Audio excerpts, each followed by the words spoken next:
Alright, what is good, ladies and gentlemen, is the Master Reviewer back again with another review, and today we're doing a review for Puss in Boots: The Last Wish. That is right, this is the sequel to, I guess, the original Puss in Boots film, and yeah, it's a rewatch for me, and I don't really have any other backgrounds other than that to give, and so let us just get into it. Actually, I'll say this, I will do probably the Shrek and Puss in Boots movie and slash like character ranking, those rankings. I'll probably do it a different day. I do have to get on a train in the morning, and so I'm just gonna get this review out. I'm gonna record this review, and then I'll do the rankings a different day. So it shouldn't really affect, like, you'll probably see it like the day after today. The video is already uploaded. So anyway, let us just begin starting off with the plot slash adventure. So basically the movie starts with like Puss in Boots. He is in his prime and stuff, and he ends up saving the day against this giant rock monster, like Titan giant thing.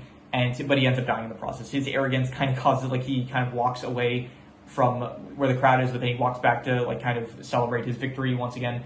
And because due to that, like, a bell from that was on the rock monster Titan thing ends up falling on him, and so he dies. And so he is at a doctor's office, and he finds out basically that he is down to his last life. And at first he doesn't really think anything of it, but then he ends up meeting Death incarnate in a bar. Like, Death in this movie takes the form of a wolf, and basically Puss realizes that he is down to his last life, and so he gets really worried, and he basically retires the persona of Puss in Boots and goes to live with this cat lady, where he ends up meeting Perillo. I'm pretty sure his name is. It's not Perico. That's, I think, a JoJo character. So Perillo, which means, I think, like little dog. I looked up. So he meets Perillo at this place, and while he's there, the cat lady's home gets attacked by Goldilocks and the three bears. They attack the place in order because they are trying to capture Puss in order to force him to steal a map to a wishing star. Basically, that's like the whole goal of all the characters in this movie.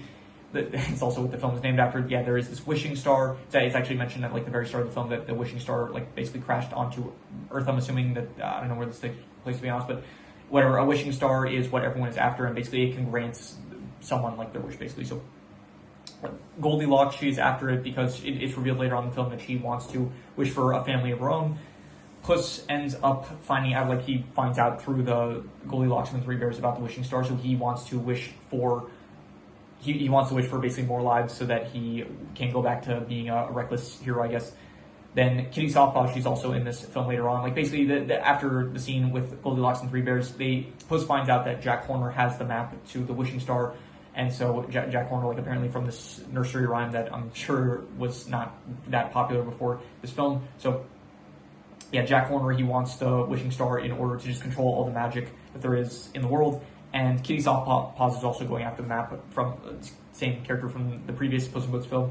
She is after the map in order to wish for a person that she could trust, basically. That's what her wish is. So yeah, 4 different parties kind of going after the wishing star, as well as Perillo, who he doesn't actually have a wish in mind. He's like this really optimistic dog that is honestly has like a very sad backstory about like the dogs that he was with when he was in his past, like they kind of like abandoned him kind of. So yeah, anyway, I'm not doing justice to his backstory, but basically, yeah, so Puss and Kitty, they end up stealing the map from Jack Horner, and then they enter the Dark Forest where basically all the parties are at. And this map, it's like has a special quality where whoever is actually using the map, the landscape of the Dark Forest kind of changes according to that person. So they end up giving the map to Perillo because he's like so optimistic that basically, and it also has something to do with basically the forest kind of determining who is worthy of getting the wish. So it makes it pretty much very difficult for anyone that has like not the purest intention, either not the purest intentions or they themselves are like not that worthy, I guess. So Perillo being, I guess, worthy, he gets like a really easy path. So they go on Perillo's path, and basically the film from this point is just like the different parties going through the forests and navigating it in order to get to the wishing star. Skip ahead throughout all of this, by the way, Death is kind of going after Puss, and so I'm going to skip ahead like to the end of the film basically. But Puss, he kind of like starts getting along with Kitty, but then eventually he has a confrontation. Once again, he's confronted by Death, which scares him into basically. At some point, at some point, like Goldilocks has the map, but then Puss gets back later on again, and so Puss has the map, and he is so scared of Death that he runs to the wishing star, and then Kitty feels betrayed because they were like kind of bonding the entire film, and at some point Puss even like apologized indirectly to Kitty for, apparently they were supposed to get married, but then Puss left Kitty at the altar, but then Kitty also left him at the altar. So yeah, anyway, so basically they make it to the star. Kitty feels betrayed, and then this is when Death arrives, and then so Death is about to have his final confrontation with Puss. But even if Puss is like on his last life, Death is basically, his whole thing is that he wants to kill like this arrogant legend that doesn't value his life, basically. So that is like why Death is going after Puss, even if he has one life left. So they have their final confrontation, and Puss, he finally, his whole journey with both Perillo and Kitty kind of changes his perspectives on things, and he learns to value his final life, and so he fights Death with confidence, I guess. He's not afraid, and so Death decides that he is not going to fight Puss because Puss is no longer, he values his life, so Death has like no reason to kill him anymore. So Death leaves, and then from there, Jack Warner, he ends up like he ate this like cookie, I think, or this drink, and he ends up turning really big, basically, and then he fights. At this point, Goldilocks, she kind of realizes that her family, she chooses like her bear family. She realizes that her bear family is basically like a good, like I don't know how to say this. They're as good of a fan. I don't want to say they're as good of a family that she's gonna get. She realizes that her bear family is a true family, and that she is happy with like her bear family, basically. So like at some point earlier on in the film, Perillo tells her like, oh, you hit the orphan lottery with the family you got, and so she ends up realizing that, and so she picks them over. She has the opportunity to use the final wish, but she doesn't. She ends up choosing to save her bear family from like being swept away from like the way that the star was set up. It's like if you go towards the edges of it, you end up like getting pulled by some force away and destroyed or something like that. So anyway, so they end up, the final fight happens, I guess, a quick final kind of confrontation with where the bears, Goldilocks and Kitty and Puss, as well as Perillo, they basically take on Jack Horner. They end up defeating him, and so that is basically where the film ends. Like I think the final wish, I think, gets destroyed, so no one actually ends up making a wish on the star. And then Goldilocks and the bears, they're like happy and together, as well as Puss, Kitty, and Perillo. And then finally, I guess there is like the final scene is technically then they steal a boat and they are planning to go to Far, Far Away, which I guess is, I'm wondering now if they're going to be in Shrek 5 or if there's going to be like another Puss in Boots movie that comes out where it focuses on them. So either way, can't wait to see them. And so the plot / adventure, I will give it a 5 out of 5. I thought that this was a great plot. I would say the whole thing with like Puss learning to like deal with his mortality and the fact that he's not going to live forever, and so I think that like a lot of people have spoken about this film and have touched on these aspects. But this is definitely a very interesting take on, like, especially for like a children's movie. It's very mature. Like, first of all, there's like blood in it, in like not a lot, but like there are instances of blood, which I thought was good. I think my brother actually, he went to see this movie in theaters, and he's like I have a younger brother, like I don't remember how old he was at the time, but he was actually so scared of death that he had to like leave the theater or something like that. I wasn't with them at the time, but so I believe this is a movie that's like, it's a more mature plot, I would say. And so with the whole like dealing with death, there's like moments where it's like they have to like censor curses and stuff. So overall, the plot, I think, is like 5 out of 5. I thought it was great, and it is just this great story about like Puss learning to like deal with his his mortality. Yeah, that's the word. So that, as well as like all these other factions like having their own personal motivations for going after this wishing star. And I would just give the plot / adventure a 5 out of 5, I would say. In terms of the characters, I think I really liked all the characters, honestly. I think Death is a great like presence. Like, he's still villainous because it's like he doesn't need to. He is going after Puss even if like Puss still has one life left, so he's definitely still a villain. And he is he's just very menacing. I like all the scenes with him, basically. What else you got? Jack Horner, he's pretty good. He's like a more goofy kind of still evil villain, I would say. Then you have Goldilocks and the bears, where it's like they're more of, I don't want to like call them, like they're still kind of, they act like they're opponents towards Puss and Kitty, I would say. I'm not going to necessarily call them villains. It's like they're kind of going after the wishing star for their own reasons. But then Goldilocks ends up learning she learns that she starts to value her like actual bear family towards the end. And so I'm not going to call them villains necessarily, but there are other good characters, I would say. Kitty and Puss, I thought, were great. I think that they're very cool to see. Like, Kitty, I'm just glad that they brought her back. I guess I'm happy that they didn't do the thing where it's like, oh, in the sequel, they just get rid of, like, some previous characters that were in the first. Like, they don't really mention Humpty, which is a bit of a shame, I guess, because they do mention, like, some stuff from Puss's past, where they even get a brief cameo of, like, Puss with Shrek and Donkey in, like, one frame, but they don't mention, like, Humpty at any point. Although I do think they actually mention Imelda, which was Puss's, like, adopted mother, I think. So yeah, they didn't mention Humpty, but even so, like, I'm glad that Kitty was in this.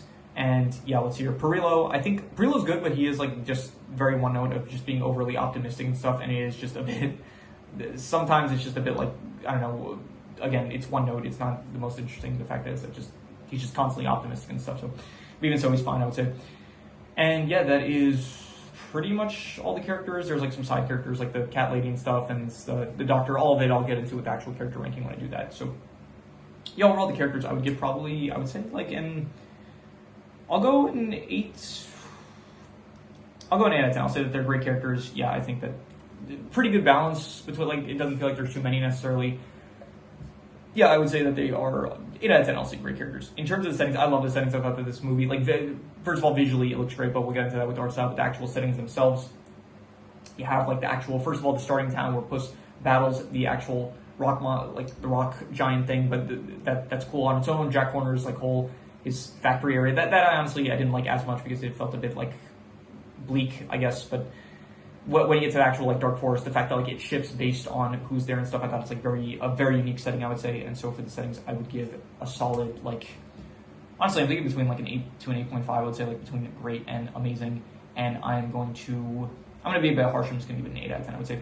In terms of the art style I think is like beautiful. Definitely one of the best art styles in recent memory. When you think of like really good art styles that have been in movies lately, you think of like Spider-Verse is probably like the first one that comes to mind, but this is definitely another one that people have been talking about, this art style for this film. It looks, not just the art style, also the animation looks really great. Like the choppy kind of animation looks very good in this film. So yeah, the art style, very colorful, very vibrant, very beautiful, which very much complements this mythical setting that they have going on. And so I would give the art style a solid, I'd go like an 8.5. I would say it was amazing. Definitely, I'm not going to call it like incredible because there are art styles that I just kind of prefer a bit more, I would say, but definitely this is an amazing art style. In terms of the action I would say is pretty cool. There is a lot of, it's basically just a lot of sword fighting, to be honest, which is like, it's more than that. Like there's the opening fight where Puss fights the rock monster, which you do get some very nice cool angles, I would say. And there are moments where they're fighting against, like, specifically Jack Horner. Jack Horner uses, like, a bit more magical items, I would say, which is kind of cool. But when they are just fighting against, like, the bears, or if it's, like, Kitty fighting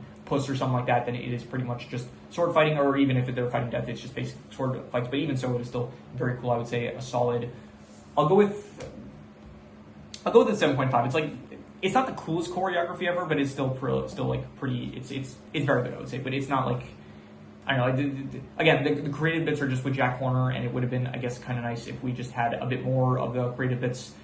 Like, there was the moments where, I don't know, Jack used Excalibur in, like, a scene, he shot, like, some unicorn horns and stuff. Like, I wish we got to see a bit more of that, and, like, the sword fights are still cool, but it's just, like, it's just sword fights, even if, like, here, it's cool when, like, Puss fights Death, where Death is using, like, his sickles and stuff, but, again, I'm just going to give it a 7.5, the action.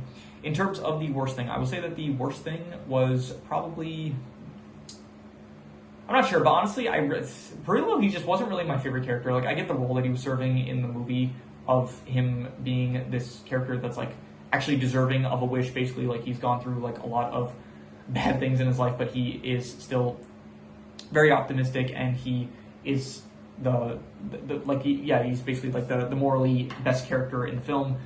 But even so, I don't know what it is about him. I just, like, maybe it is the fact that he's just, like, very one note, just very overly optimistic about things. And so I would give him, I'll just go like a 5 out of 10 for, like, his character. Because it's not like that, I didn't hate it or anything, but I just didn't really like it as much as any other character, I would say. So in terms of the best thing I would say, I'll probably just reuse the art style, honestly. The 8.5 for the art style, I thought it was amazing, I would say. And so another 8.5 I would give to the art style. Let's hear any extra notes that I did not already mention. I think I already mentioned the map, like the fact that, I mentioned the map, the fact that it, like, changed based on the person that is using it, I thought was pretty cool. And anything else I already mentioned at this point, so I will just do the calculations. So King Crimson. All right, so it ends up coming out to about an 8 out of 10, which would be great. And I think I would probably give it a bit higher than that. I think I would probably, honestly, between like an 8 to an 8.5. I don't know if I want to give it like a solid 8.5. I think I would say it's a bit better than, like, the actual original Puss in Boots film, and yeah, honestly, I think I would give it, I'd have to let it marinate, but for now I'm just going to give it, like, between an 8 to an 8.5. I would say it was between great and amazing, and yeah, I liked it the first time I watched it, and on rewatch, I would say that it was either, like, I don't think it was even better. I think it was probably, like, I don't think it was like necessarily even worse, really. I think it's like about the same level that I liked it on the first time that I watched it. So yeah, I'm just going to give it an. I need to let it marinate. I'm just going to give it between 8 and 8.5. I'm going to say between great and amazing. And yeah, that is pretty much all there is to it. So if you have any recommendations, any shows, movies, video game stories, anime, manga, web series, anything that you want me to review, leave it in the comments and I will maybe possibly check it out. With that said, that is pretty much all there is to it. So I keep messing the outro. I keep saying it so fast that I like end up stumbling over it. So that is pretty much all there is to it. So let's leave it at that.